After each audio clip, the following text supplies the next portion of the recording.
नमस्कार प्रिय विद्यार्थियों, मैं रविकांत सर। फिर से स्वागत है हमारे channel Sanskrit by Ravikant sir पर। प्रिय विद्यार्थियों, हमने एक रिवीजन क्लास तो बना दी थी। आज जो हमारी सेकंड क्लास होगी समास की होगी। देखिएगा प्यारे विद्यार्थियों, समास जो टॉपिक आता है अपना 3 नंबर का आता है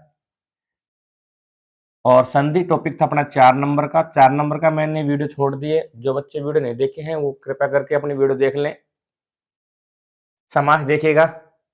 समास शब्द है सम उपसर्ग पूर्वक अस धातु और घय प्रत्यय से मिलकर बना हुआ है क्या समास। समास की जो परिभाषा की बात करें संस्कृत में, समसनम समास है, अर्थात दो या अधिक शब्दों को मिलाने या जोड़ने को क्या बोलेंगे, समास बोलेंगे। अर्थात संक्षिप्तीकरण, छोटा रूप संक्षेप में करना क्या कहलाएगा, समास कहलाएगा। समास के भेद कितने होते हैं। संस्कृत वर्णमाला में समास के मुख्य रूप से 5 भेद बताए गए हैं। कई अध्यापक बता रहे हैं 4 भेद, लेकिन संस्कृत वर्णमाला में मुख्य रूप से 5 भेद होते हैं। प्रश्न आ जाए कि समास है कति संति, समास कितने होते हैं, तो बताना है हमें समास है पंच संति, समास 5 होते हैं।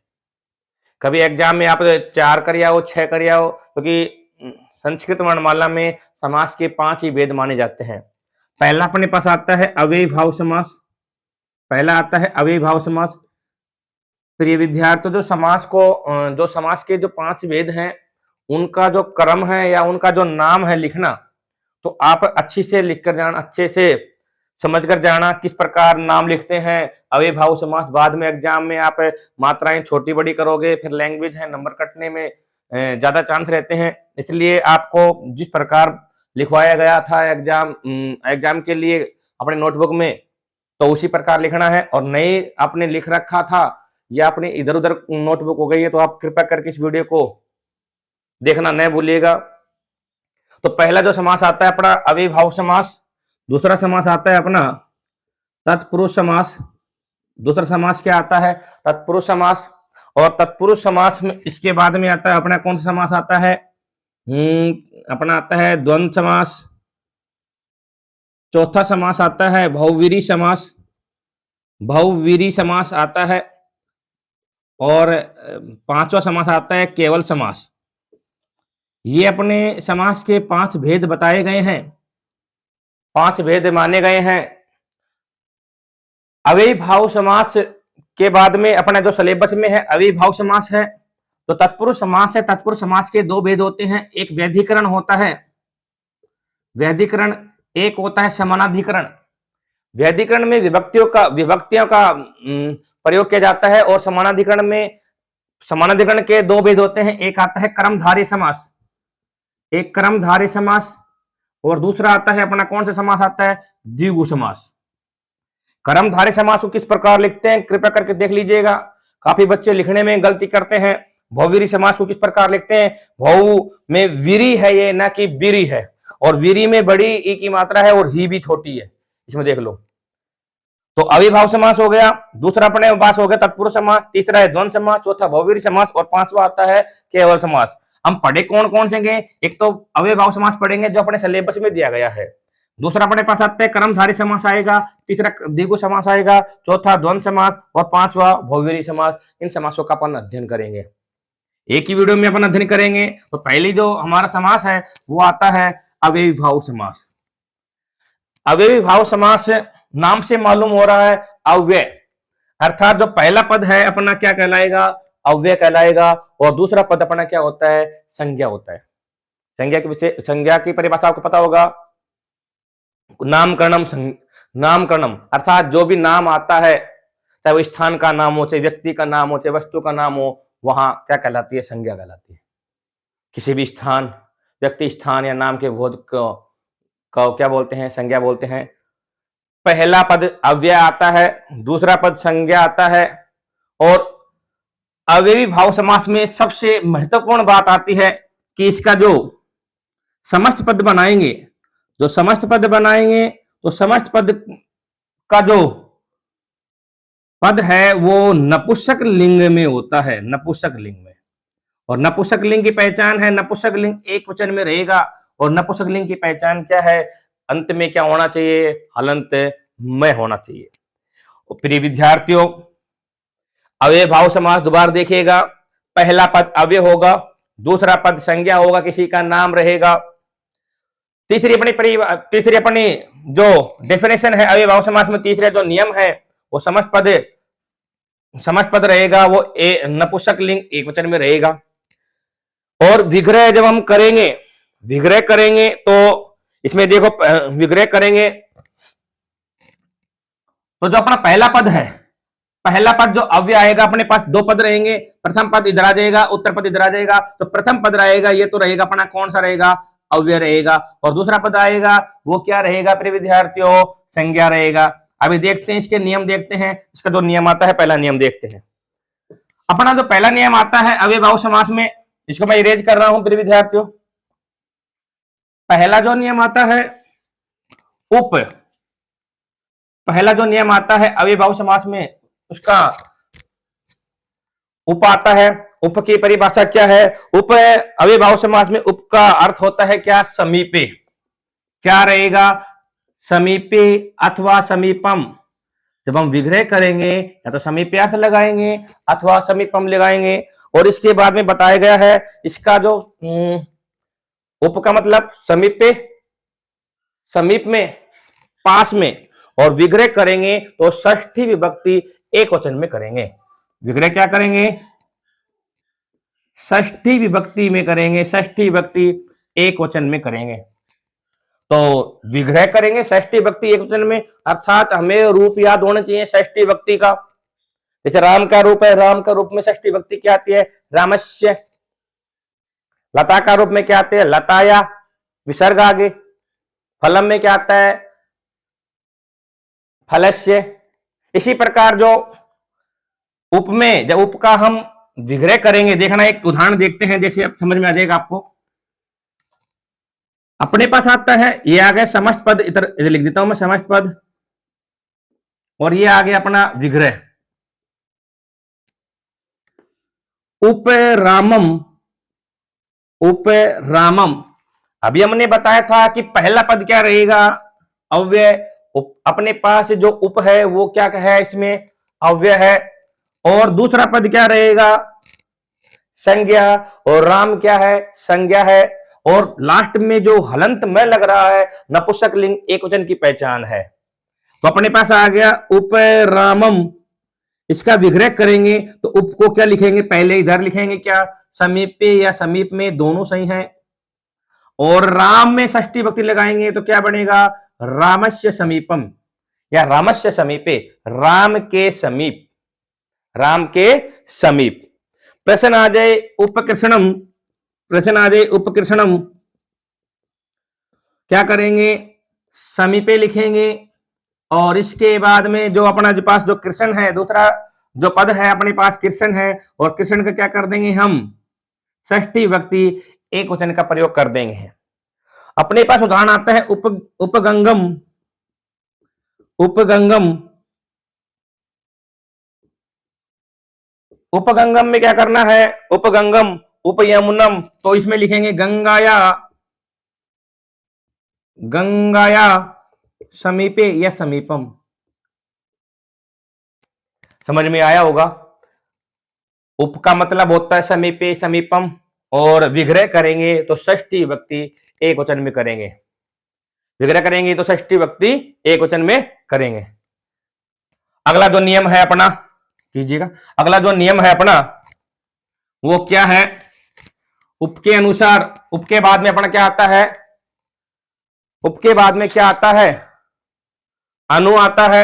उप के बाद में क्या आता है प्रिय विद्यार्थियों? अनु आ रहा है। अनु का मतलब क्या होता है बताइएगा? पश्चात या योग्यम। अर्थात जब विग्रह करेंगे तो क्या लिखेंगे? पश्चात या योग्यम का प्रयोग करेंगे। और विग्रह करते समय षष्ठी विभक्ति, जब विग्रह करेंगे अनु में तो षष्ठी विभक्ति एक वचन भी लगा सकते हैं, बहुवचन भी लगा सकते हैं।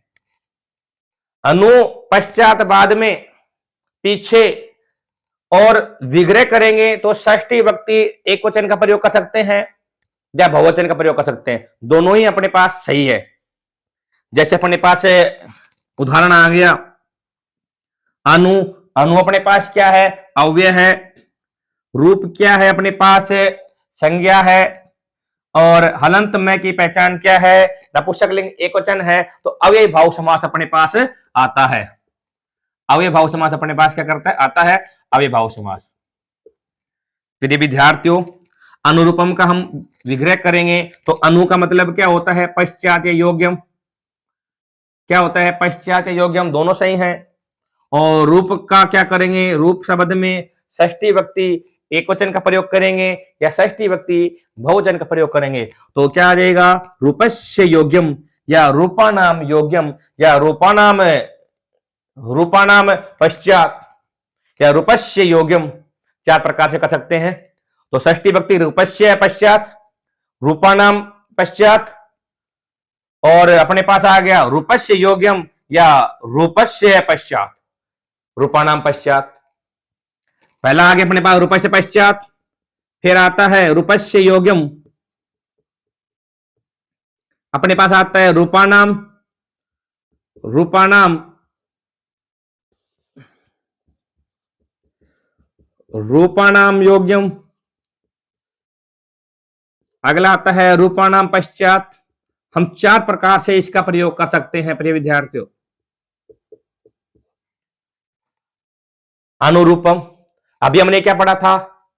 उप का पढ़ा था। उप का मतलब क्या होता है? समीपे होता है। षष्ठी विभक्ति बहुवचन में प्रयोग, षष्ठी विभक्ति एकवचन में प्रयोग करेंगे। और अनु का मतलब क्या होता है? पश्चात या योग्यम होता है। जैसे अपने पास आ गया अनुगुणम आ गया, तो अनुगुणम का क्या करना है आपको?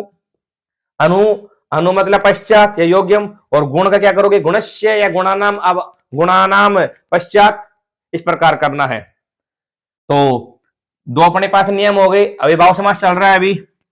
तीसरा जो नियम आता है अपना, कौन सा आ रहा है? सह का।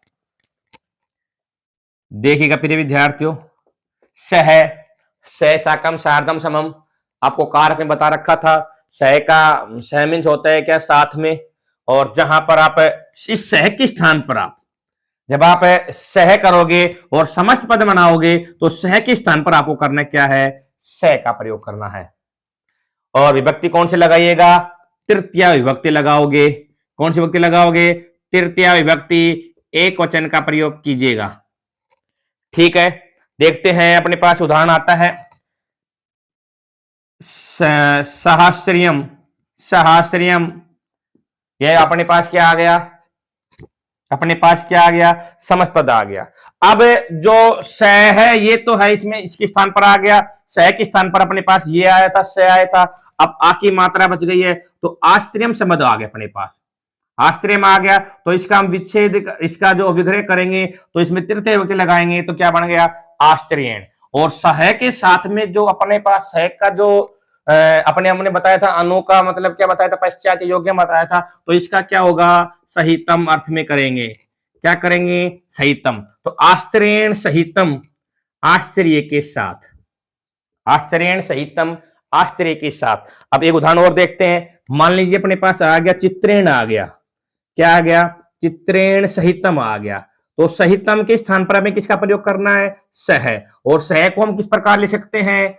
स के अनुसार। तो स अपने पास ये आ गया। चित्र का मूल शब्द क्या आ गया? चित्रेण का मूल शब्द क्या आ गया? चित्र। और चित्र का क्या करेंगे हम? अब नपुंसकलिंग लगाएंगे तो क्या बन गया? सचित्रम। क्या बन गया? सचित्रम। अपने पास और उदाहरण है आग्रहेण, आग्रहेण, आग्रहेण सहितम, आग्रहेण सहितम। तो क्या करना है अपन को? आग्रहेण सहितम को क्या करना है? सह लगाएंगे इसके स्थान पर, सहितम के स्थान पर। और सहितम का क्या होता है? स होता है। स शेष रहता है स। और साग्रह, साग्रह आ गया और साग्रहम आ जाएगा। इसमें क्या आ जाएगा? साग्रहम। कुछ समझ में आया होगा आपको। एक इंपॉर्टेंट भी आता है सत्वरम, सत्वरम। तो इसमें क्या करना है, स का सहितम, और तौर शब्द में क्या करना है, तौर्या। क्या करना है, तौ। तौ में स्त्रीलिंग है तो तौर्या आ जाएगा। जिस प्रकार अपने पास आता है लत्या आता है, गंग्या आता है, यमुना आता है। तो प्रिय विद्यार्थियों, अपने पास कितने नियम हो गए, अविभाव समास के 3 नियम हो गए हैं। चौथा नियम अपने पास आता है, कौन सा आता है, निर। निर अव्यय का आता है, और निर जो अव्यय है कैसे करेंगे, निर मीन्स क्या होता है बताइएगा, निर, निर मीन्स होता है अभाव है। क्या होता है, अभाव है। निर मीन्स क्या होता है, अभाव है। निरुपसर्ग या निर अव्यय का प्रयोग कब करते हैं, अभाव अर्थ में करते हैं। और जब हम विग्रह करेंगे, विग्रह करेंगे तो कौन सी विभक्ति रहेगी, षष्ठी विभक्ति। लगभग अधिकांश षष्ठी विभक्ति रहेगी। सह को छोड़कर अभी तक कौन सी विभक्ति आई है, षष्ठी विभक्ति आई है। पहला अपने उप करा, षष्ठी विभक्ति एक वचन। दूसरा अपने क्या किया था, अनु किया था, षष्ठी विभक्ति एक वचन और बहुवचन। तीसरा अपने क्या किया, अपने क्या था, सह किया। सह में कौन सी विभक्ति आएगी, तृतीया। चौथा अपने पास कौन सा है, निर है। और निर में कौन सी आएगी प्रिय विद्यार्थियों, निर में षष्ठी विभक्ति एक वचन अथवा बहुवचन का प्रयोग होगा। किसका प्रयोग होगा, बहुवचन या एक वचन का प्रयोग होगा, एक वचन या बहुवचन का प्रयोग होगा। किसमें, निर में। विग्रह करेंगे तो निर का मीन्स क्या, निर मीन्स क्या करना है, अभाव करना है। तो देखिएगा अपने पास उदाहरण आता है, निर्जनम। निर्जनम आता है, निर का क्या करोगे प्रिय विद्यार्थियों, निर का क्या करना है, अभाव करना है। और जन, जन जो अपने पास मूल शब्द है तो क्या करोगे, जनस्य अभाव कर दो या जनानाम अभाव कीजिएगा। जनानाम अभाव है, कुछ समझ में आया होगा आपको। एक उदाहरण और देखते हैं, अपने पास उदाहरण आता है, मूलस्य अभाव है। मूलस्य अभाव है, मूलस्य अभाव है। तो मूल का तो इधर आ जाएगा। पहले तो क्या करेंगे अपन, निर करेंगे। निर अपने पास ये आ गया, निर में आधा रह आता है, इसमें क्या करेंगे, इसके ऊपर आ गया तो निर्मूल आ गया। और करना क्या, हमें निर्मूलम करना है। क्योंकि अविभाव समास की पहचान क्या है, नपुंसक लिंग एक वचन होना चाहिए। और नपुंसक लिंग एक वचन के लिए हमें क्या करना पड़ेगा, हलंत मय का प्रयोग करना पड़ेगा। इंपॉर्टेंट उदाहरण अपने पास आता है, निर्मक्षिकम। क्या आता है, निर मक्षिकम आता है। तो हमें क्या करना पड़ेगा, अभाव इस प्रकार लिख देंगे। अभाव अपने पास ये हो गया है। प्रिय विद्यार्थियों, मक्षिका नाम हो गया, या मक्षिका, ये आ गया मक्षिका नाम अभाव है। ये मक्षिका नाम अभाव है, ठीक है। मक्षिका नाम अभाव आ गया। कितने नियम हो गए, 4 नियम हो गए हैं। पहला नियम क्या करवाया था आपको, उप करवाया। उप मीन से समीपे, समीपे, समीपे अर्थ में करेंगे। और इसमें पहचान क्या है, विभक्ति, विग्रह करेंगे तो षष्ठी विभक्ति एक वचन का प्रयोग करेंगे। दूसरा अपने नियम लिखवाया था निर का, दूसरा अपने नियम लिखवाया था अनु का। और अनु का करने के लिए क्या करते हैं, पश्चात या योग्यम, षष्ठी विभक्ति एक वचन या बहुवचन का प्रयोग करेंगे। सह, सह में तृतीय विभक्ति सहितम अर्थ में। और विग्रह करेंगे जब तृतीय विभक्ति करेंगे। अगला हमने क्या लिखवा दिया, निर करवा दिया। निर का क्या करना है, अभाव है, षष्ठी विभक्ति एक वचन का प्रयोग करेंगे। यहां तक आपको समझ में आ गया होगा। प्रिय विद्यार्थियों, एग्जाम 4 तारीख का है, तैयारी करते रहना। जितनी हो सके मैं आपके लिए वीडियो बना रहा हूं। जैसे जैसे टाइम मिल रहा है वैसे वैसे आपके लिए हम भी प्रयास कर रहे हैं कि हमारे बच्चे के सभी के सब नंबर आए। तो देखिएगा आगे, देखो अगला आता है अपने पास प्रति। प्रति जो अपने पास आता है, प्रति उपसर्ग या प्रति अव्यय बोले तो प्रति का अर्थ होता है इसमें विप्सा। विप्सा बोले तो बार बार, बारंबार, पुनः पुनः, ठीक है। और जब हम विप्सा को हम क्या लिखेंगे, 2 बार लिखेंगे। मूल शब्द कितने बार लिखेंगे, 2 बार लिखेंगे। और प्रति अपने लास्ट में लगा देंगे। द्वितीय विभक्ति, द्वितीय विभक्ति का प्रयोग करेंगे। द्वितीय विग्रह करेंगे जब क्या करेंगे, हमें द्वितीय विभक्ति का प्रयोग करेंगे। द्वितीय विभक्ति एक वचन का प्रयोग करेंगे। सिंपल है, प्रति का तो कोई दिक्कत नहीं है। इस पास अपने पास आ गया प्रति मासम। पहला पद अव्यय, दूसरा पद संज्ञा, प्रति मासम। तो जो मूल शब्द है उसको 2 बार लिखेंगे। मूल शब्द क्या है, मास। तो क्या करेंगे, द्वितीय विभक्ति में करेंगे तो मासम, मासम, मासम मासम, और लास्ट में क्या लगा देंगे, प्रति। मासम मासम प्रति। अगर बात करें प्रति वर्षम की बात करें प्रिय विद्यार्थियों, प्रति वर्षम की बात करें तो क्या करेंगे, वृषम वृषम प्रति, वृषम वृषम प्रति। दिनम की बात करें, प्रतिदिनम, तो प्रिय विद्यार्थियों क्या करेंगे इसमें, दिनम दिनम प्रति। क्या करेंगे, दिनम दिनम प्रति। कुछ समझ में आपको आया होगा, आ गया होगा, डेफिनेट समझ में आ गया होगा। कितने नियम हो गए अपने, 5 नियम हो गए। लास्ट इसमें नियम आता है अपना यथा का, जो इंपोर्टेंट बताया गया है, इंपोर्टेंट है। तो देखते हैं, अव्ययभाव समास में एक क्वेश्चन आता है, डेफिनेट क्वेश्चन आता है अव्ययभाव समास में, तो देख लेना इसको ध्यान से। तो देखिएगा प्रिय विद्यार्थियों, अगला जो अपने पास आ रहा है वो क्या है, यथा। यथा को किस प्रकार करेंगे, यथा, यथा मीन्स अनतिक्रम्य करेंगे, इसका जब विग्रह करेंगे तो अनतिक्रम्य का प्रयोग करेंगे। इसका मतलब होता है शक्ति के अनुसार, शक्ति के अनुसार, हिंदी में बात करें तो शक्ति के अनुसार, ठीक है। और द्वितीय विभक्ति एक वचन का प्रयोग करेंगे, और जब विग्रह करेंगे तो किसका प्रयोग करेंगे, द्वितीय विभक्ति का प्रयोग करेंगे, द्वितीय विभक्ति एक वचन का प्रयोग करेंगे, ठीक है। जैसे अपने पास आ गया यथाशक्तिम, यथाशक्तिम अभी 10वीं क्लास में आया था, अभी हिंदी में आया था, यथा का आया था, यथाशक्तिम आया था शायद, यथाशक्ति आया था, तो शक्ति के अनुसार उसका विग्रह हो गया था हिंदी में। लेकिन संस्कृत में किस प्रकार करेंगे, यथा, यथा का, यथा मीन्स क्या होता है, अनतिक्रम्य, अनतिक्रम्य को शुद्ध लिखना सीख जाना। कभी वहां पर आप कहोगे कि सर अनतिक्रम्य में न हलंत आएगा, पूरा आएगा, मैं कैसा आएगा, तो आप यहीं से आप अपने अभ्यास करके जाइएगा, क्योंकि फिर नंबर कटने में समस्या आती है आपको। अब आ गया मूल शब्द, क्या आ गया, शक्ति। शक्ति का क्या ही करना है, शक्ति में करना है, द्वितीय विभक्ति का। तो शक्ति अनतिक्रम्य अर्थात शक्ति के अनुसार। प्रश्न आ जाए, प्रश्न आ जाए अपने पास रीतिम अनतिक्रम्य। प्रश्न क्या आ जाए, रीतिम अनतिक्रम्य।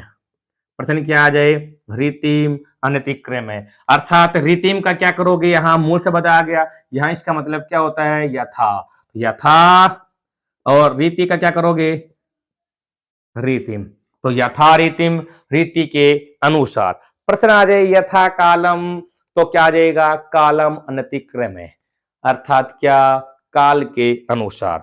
यथेच्छम, यथा, यथेच्छम इच्छाम अनतिक्रम्य, इंपोर्टेंट है, यथेच्छम, यथेच्छम गुण संधि दिखा रखी है इसमें, क्या आएगा, यथेक्षम का अर्थात इच्छा, इच्छाम अनतिक्रम्य।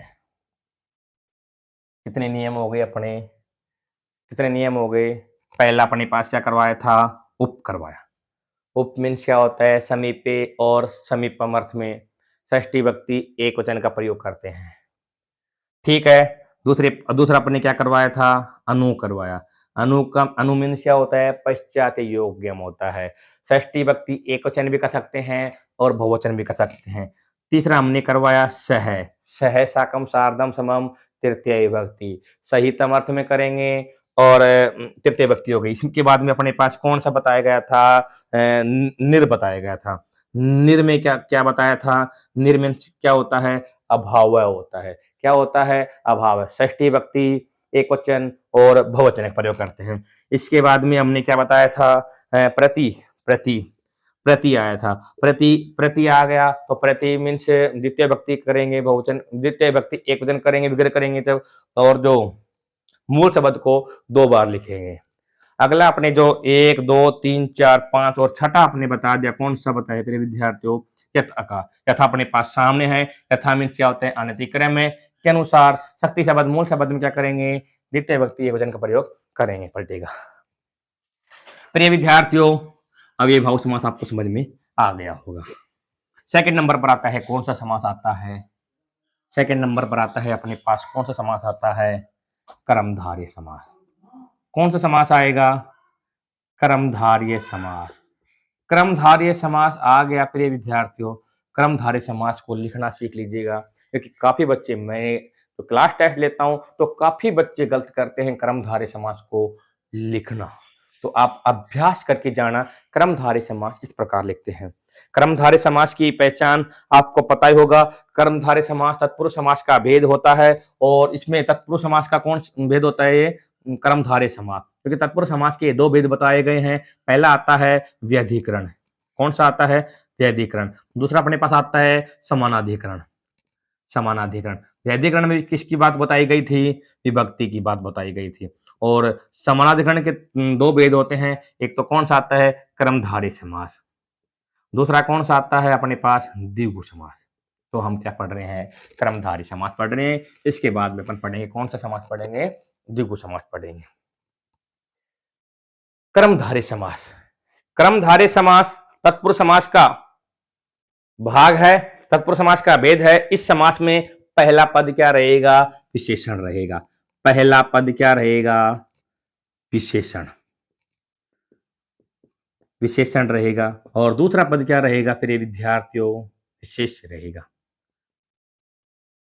और जैसा दूसरा पद रहेगा विशेषण, दूसरा पद रहेगा विशेष है, जिस प्रकार का दूसरा पद रहेगा, दूसरे पद के अनुसार ही हम क्या करेंगे, समस्त पद, वो दूसरे पद के अनुसार ही हम क्या करेंगे, विग्रह करेंगे। क्या करेंगे, विग्रह करेंगे। जैसे अपने पास है, पहले बात करूं विशेषण की बात करूं, विशेषण की बात करता हूं, फिर इसके बाद में करेंगे विशेष्य की बात करेंगे। विशेषण किसे कहते हैं, जो विशेषता बताता है, जो विशेषता बताता है, तो विशेषता बताए, जो विशेषता बताए। और विशेष्य किसे कहेंगे प्रिय विद्यार्थियों, सामने देखिएगा, जिसकी विशेषता बताई जाए, जिसकी विशेषता बताई जाए।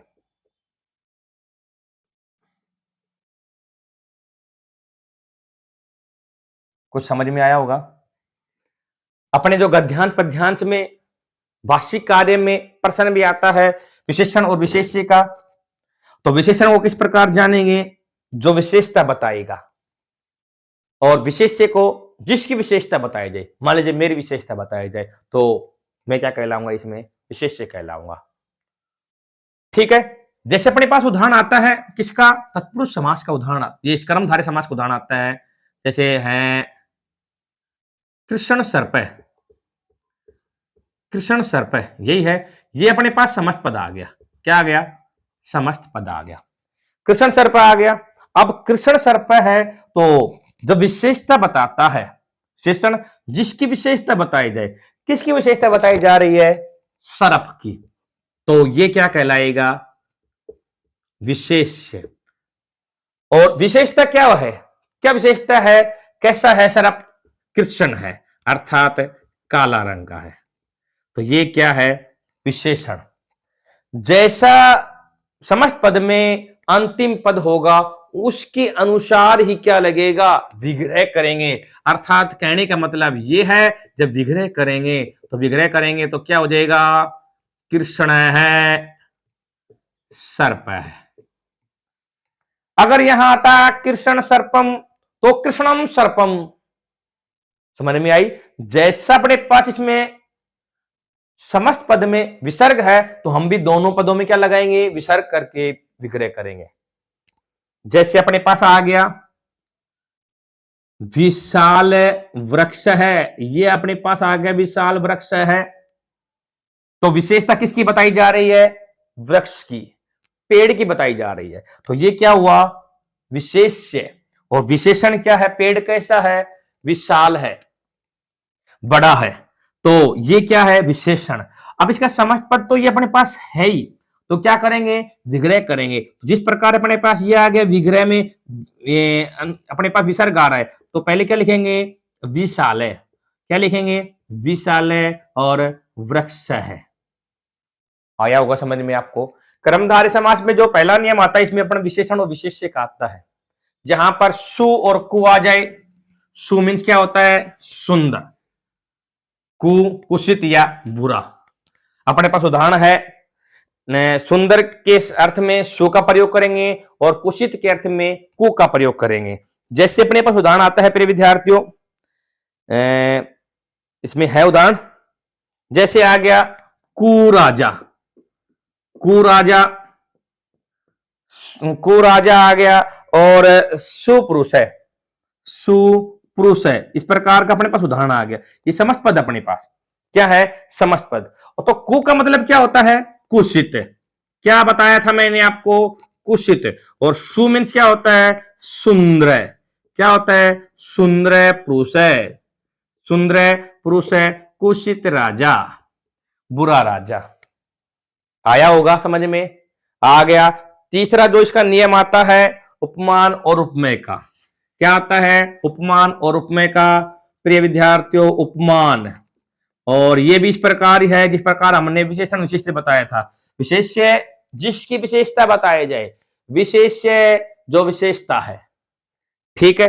जैसे अपने पास आ रहा है चंद्रमुखम, क्या आ गया, चंद्रमुखम, चंद्रमुखम आ गया। उपमान किसे कहेंगे, उपमान जिसकी जिससे तुलना की जाए, जिससे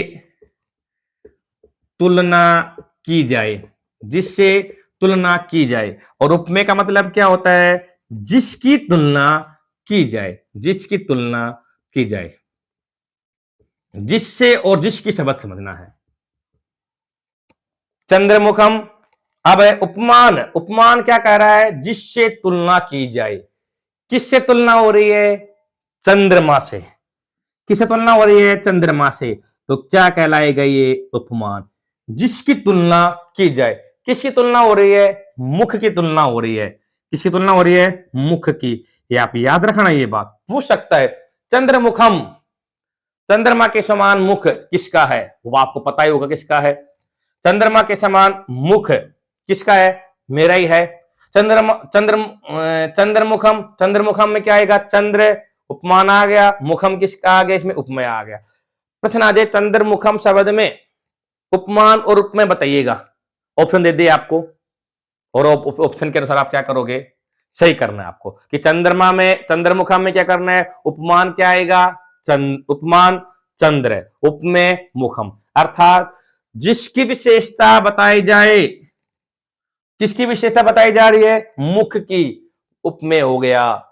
जिससे तुलना की जाए, जब जिसकी तुलना की जाए, जिसकी तुलना, मुख की तुलना हो रही है, और किससे हो रही है, चंद्रमा से हो रही है। तो पहला तो क्या आ गया, उपमान, और ये क्या आ गया, उपमेय। विग्रह करेंगे तो एक शब्द लगाएंगे तो क्या आएगा, चंद्रम, चंद्रम एव मुखम, चंद्रम एव मुखम, चंद्रम एव मुखम।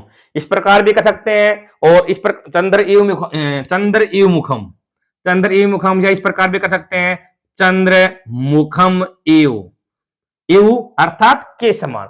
एव मीन्स क्या होता है, के समान। चंद्रमा के समान मुख किसका है, मेरा ही है। क्रमधारय समास में दो नियम हो गए अपने, दो नहीं तीन चार नियम हो गए। विशेषण विशेष्य का, कु का, सु का, उपमान और उपमेय का। और भी अपने पास कोई भी वर्ड आते हैं, चय असाव तत्व का प्रयोग लगाकर भी हम कर्मधारय समास का प्रयोग करते हैं। चय असाव तत्व जैसे अपने पास आ गया, चय असाव तत्व में जैसे मैं अपने पास बोलो तो रक्त पीते, रक्त पीते आ गया। तो रक्त, रक्त पीते, ये समस्त पद है, समस्त पद, ठीक है। इसका विग्रह करेंगे तो क्या होगा, रक्तश्चय, रक्तश्चय और, रक्तश्चय और पीते, रक्तश्चय और पीते अर्थात लाल और पीला, लाल और पीला। जहां पर क्या लगाते हैं, चय शब्द का भी प्रयोग करते हैं। उदाहरण तो अपने पास जैसे और भी है, नीलो उत्पलम, नीलो, नीलोत्पलम, क्या आ गया, उत्पलम, उत्पलम में यहां आ जाएगा नीलम, नीलम उत्पलम, नीलम उत्पलम। और भी है, जैसा होगा मान लीजिए आ गया प्राज्ञ छात्र, ये उसका ही है, ये विशेषण विशेषक है। प्राज्ञ छात्र, बुद्धिमान छात्र, जैसे आ गया क्या, प्राज्ञ है, छात्र है, प्राज्ञ है, छात्र है। समझ में आ गया कर्मधारय समास। और देखते हैं अगला समास आता है अपने पास, तीसरे नंबर पर आ रहा है द्विगु समास। कौन समास आएगा, द्विगु समास। द्विगु समास इंपॉर्टेंट समास है, द्विगु समास की पहचान क्या है? संख्यावाची। क्या है? संख्यावाची। कि जिसका पूर्व पद, पहला पद क्या रहे? संख्यावाची रहे। पहला पद संख्यावाची, दूसरा पद क्या? संज्ञा रहे। पहला पद संख्यावाची और दूसरा पद क्या रहे? संज्ञा रहे। और समूह अर्थात समाहार, समाहार के साथ क्या करेंगे? विग्रह करेंगे। तो विग्रह करेंगे तो समाहार शब्द का क्या करोगे आप? प्रयोग करोगे। और षष्ठी विभक्ति बहुवचन में प्रयोग करेंगे। किसका प्रयोग करेंगे? विग्रह करेंगे जब षष्ठी विभक्ति बहुवचन में प्रयोग करेंगे। षष्ठी विभक्ति, षष्ठी विभक्ति बहुवचन में।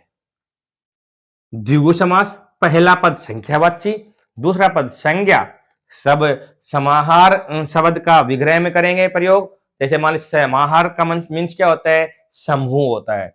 विग्रह षष्ठी विभक्ति बहुवचन में प्रयोग करेंगे। जैसे अपने पास उदाहरण आ गया, उदाहरण अपने पास है पंचवटी। पंचवटी, पंचानाम, क्या करेंगे? पंचानाम ही करेंगे। क्यों? क्योंकि संख्यावाची शब्द है, पहला पद संख्या, दूसरा पद संज्ञा। तो संख्या पंचानाम षष्ठी विभक्ति बहुवचन में, और दूसरा क्या आ गया इसमें?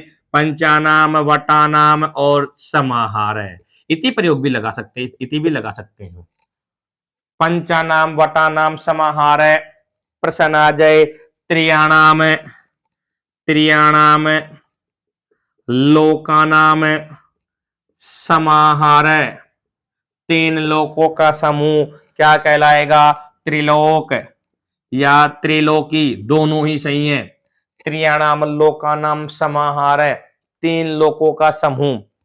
प्रश्न आ जाए सात पदों का समूह सप्तपदी, सप्तानाम पदानाम समाहार, सात पदों का समूह।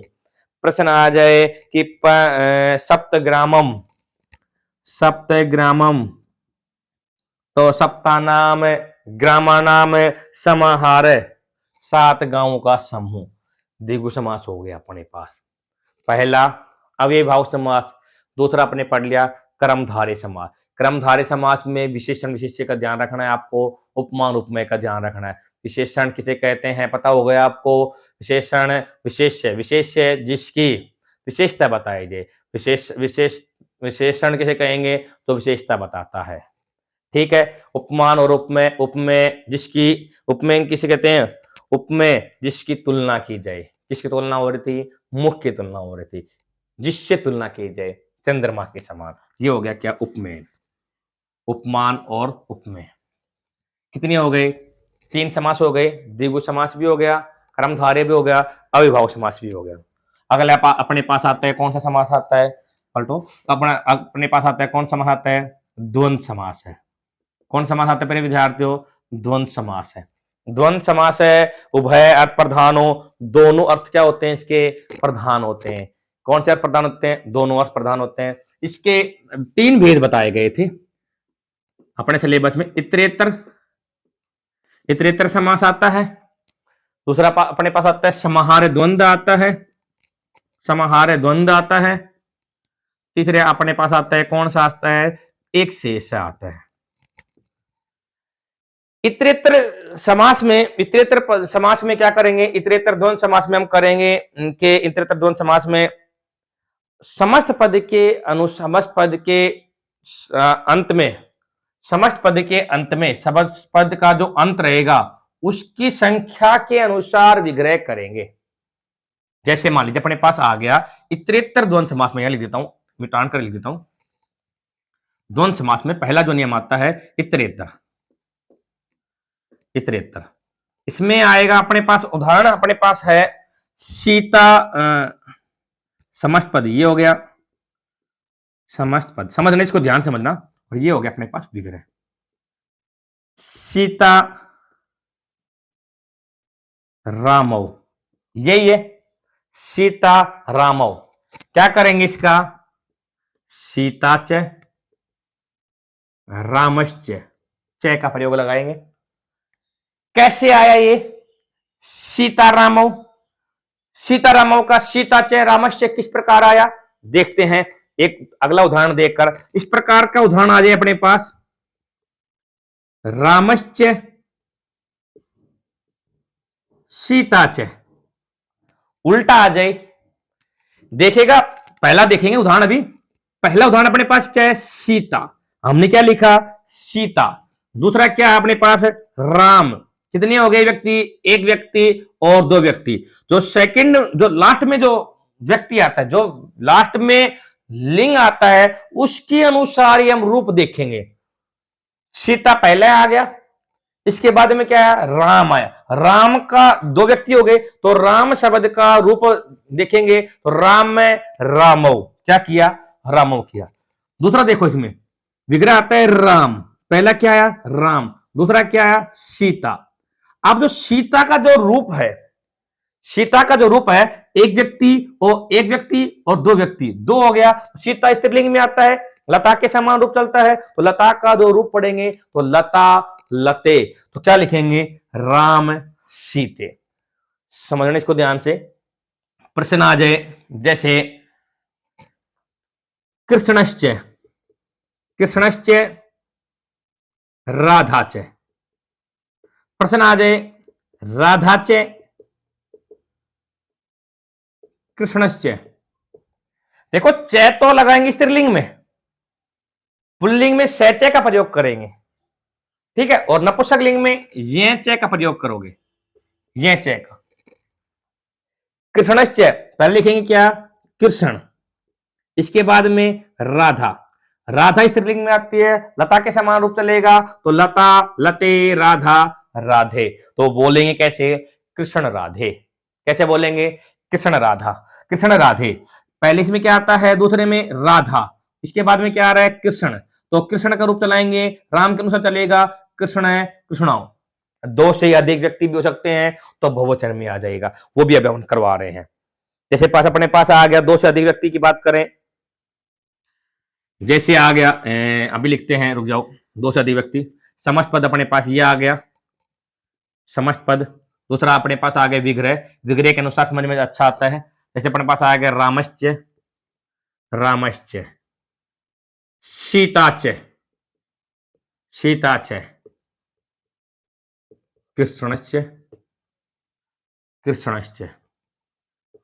इसका हम समस्त पद बनाएंगे तो राम लिखेंगे पहले, फिर सीता लिखेंगे, अब क्या लिखेंगे, कृष्ण, और कृष्ण के अनुसार ही हम क्या चलाएंगे, अब रूप चलाएंगे राम के अनुसार।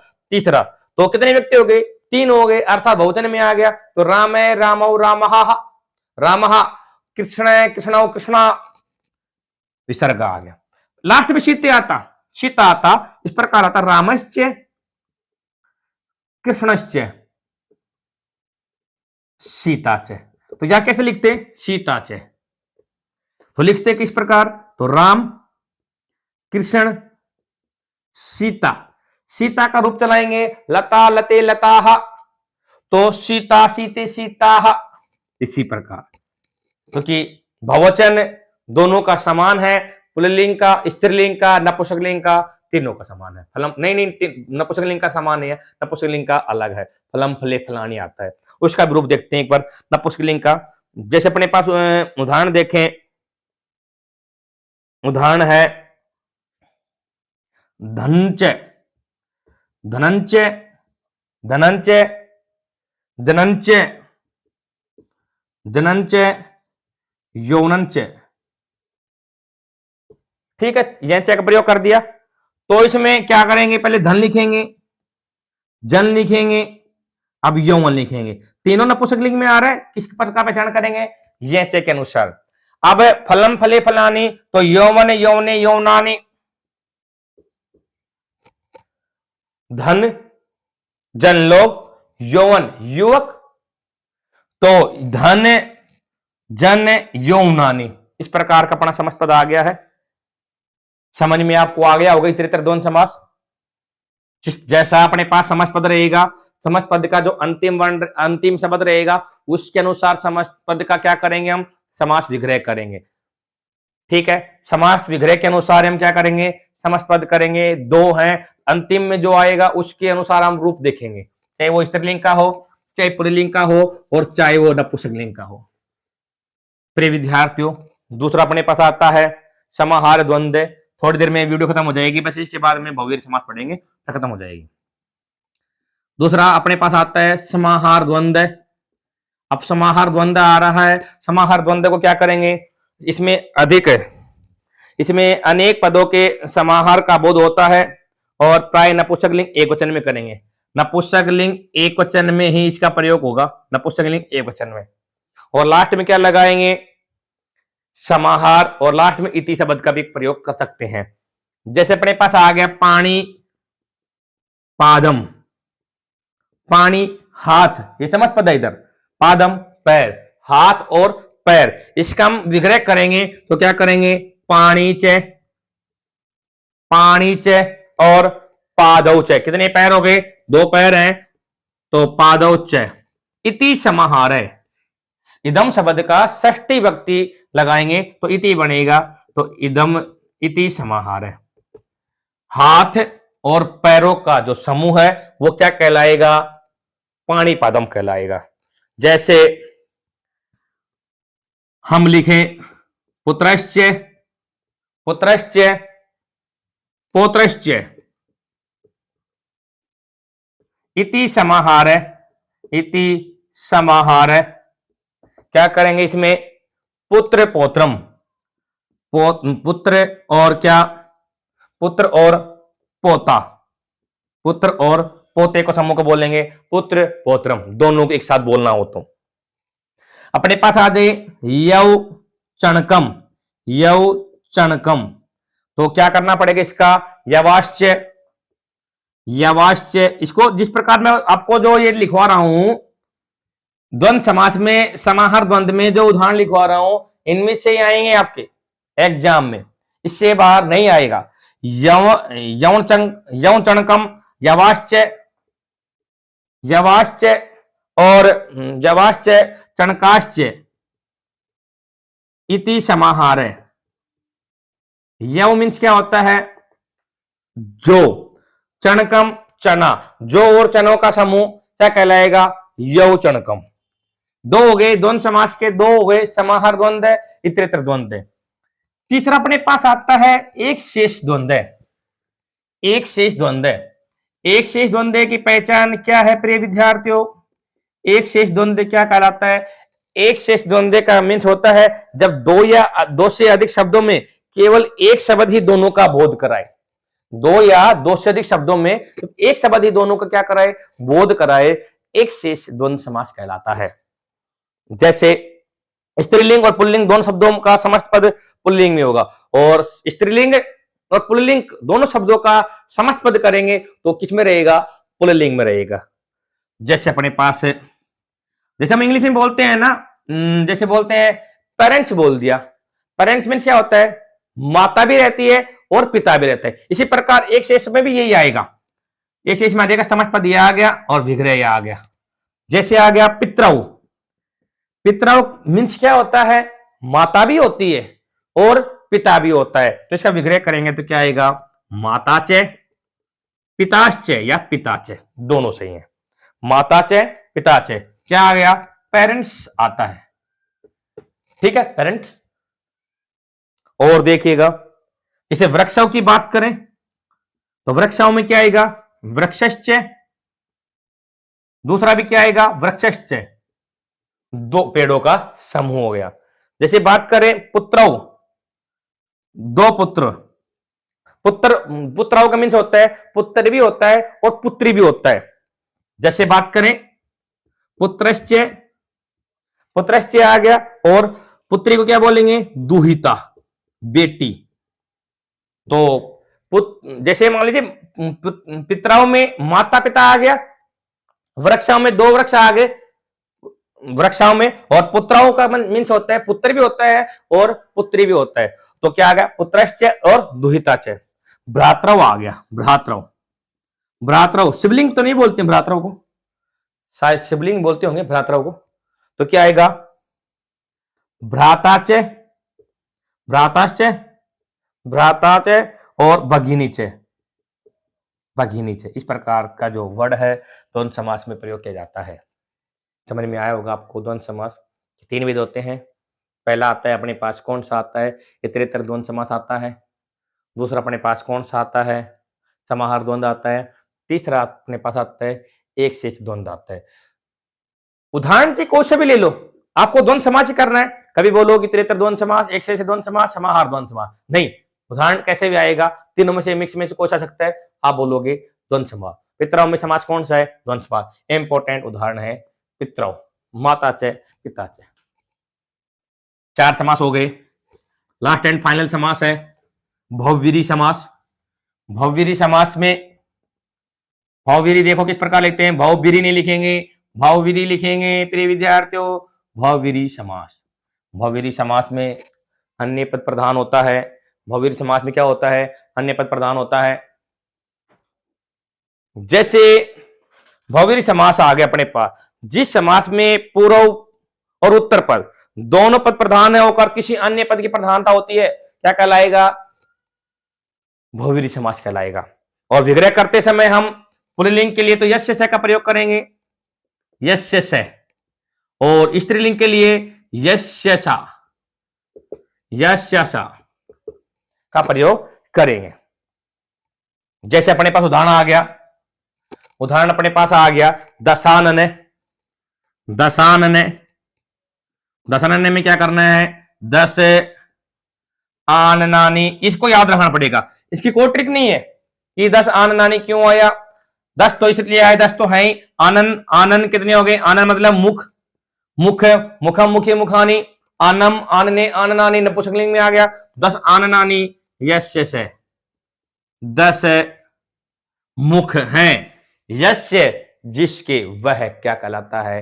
तीसरा ही पद प्रधान हो गया, कौन क्या कहलाता है, रावण। क्या कहलाएगा, रावण कहलाएगा। प्रश्न आ जाए पीताम्र, पीताम्र, पीतम अम्रम, पीतम अम्रम यस्य से, यस्य से पीले हैं वस्त्र जिसके, अम्र मतलब वस्त्र, वह क्या कहलाता है, विष्णु या कृष्ण। पीले हैं वस्त्र जिसके, वो क्या कहलाएगा, विष्णु।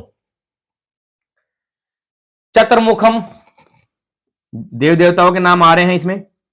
चतुर्मुख है, चतवारी, चतुर्मुख है तो क्या आ जाएगा, चतवारी मुखानी यस्य से, 4 मुख हैं जिसके, वो कौन है, ब्रह्मा जी।